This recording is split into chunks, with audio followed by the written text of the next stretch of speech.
what design challenges have you faced and kind of pivots that you've had to do growing in some areas versus others? Yeah, so the biggest one, hands down, across the board was power. In Zimbabwe, we had power from ZESA from 11 p.m. till about 5:30 to 6 a.m., and that was it.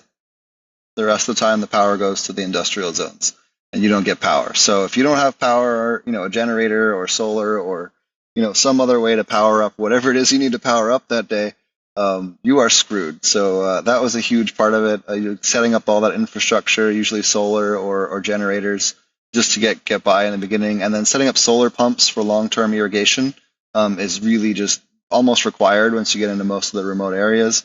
Setting them all up to drip lines, and then also on a rotation schedule. So like this field gets flooded on Mondays, this field gets flooded on Tuesdays, this field gets flooded on Wednesdays, and then repeat again, kind of thing. So that type of stuff is really, indexing valves would be another one where we're able to do large volumes of stuff with one or two pieces of equipment because it's switching between 4 separate large zones or 8 separate large zones.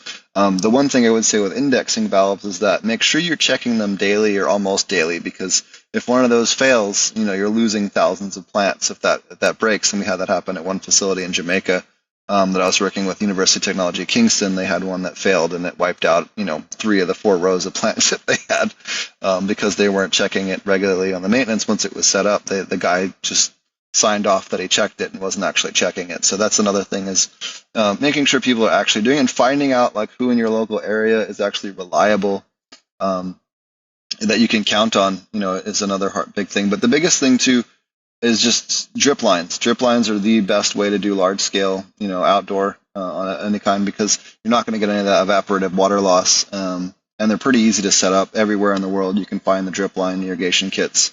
Doesn't matter if you're as far away as Zimbabwe or some of the other areas that maybe don't have quite as much income in the world. You can find drip line kits at an industrial scale pretty cheaply anywhere. So and the next thing would be properly sourcing fertilizers and pesticides in most of the rest of the world is a lesson in insanity. You really have to hunt and peck, and often just import them from local countries nearby. In the case of Zimbabwe, we had to import everything from Kenya or South Africa, because they're the only 2 places that have biocontrols that we can get either beneficial insects or, all your standard, things like Bavaria bassiana and so on and so forth aren't really that much into the rest of the world yet, with the exception of Southeast Asia. Thailand was an exception, where Thailand actually has a bunch of biocontrols that we don't even have here yet that I wish I had. We have a 10-in-1, which is like or 5-in-1, that's B. militaris and Bavaria bassiana, Seraphim striaceae, Metarhizium, and another one, all combined into one in one application.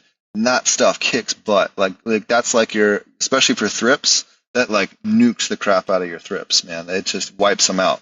And that was really a good saving grace for us for thrips. But that's another thing too. In the U.S., you can't do combined biocontrols, right? So they can't legally sell a product that has Bavaria bassiana and Metarhizium in it as a combined application.